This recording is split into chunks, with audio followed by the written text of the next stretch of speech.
Okay guys, how to use Alt tool at saka yung H tool. So tatanggalin ko muna to.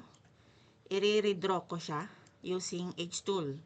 So mag-click ka muna ng H and then dito sa gilid niya or kahit dito sa gitna, basta nakapag-click ka ng H, magkakaroon ng dash line. Yan, green dash line. So i-trace mo lang yan. And then, pagdating mo dito, mag-shift ka sa F para hindi nagagalaw yung line. And then, pwede mo siya dito na i-close. And then, hilahin mo lang siya hanggang doon. Or, H tool, click ka ng H. Tapos dito, sa wall na to, diyan ka mag-click muna, starting point. And then, i-trace mo na lang yung dash line. And then, pagdating dito, switch to F. Yan.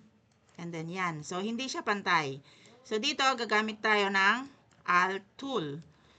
So, i-highlight ko muna siya sa gitna. Ako nag-click. And then, hold Alt key. And then, dito sa line, kahit saan dito sa apat na linya, kahit saan dyan, basta sa line. And then, while holding Alt key, i-click mo sa mouse, hold mo rin yung mouse, and then, laruin mo lang siya.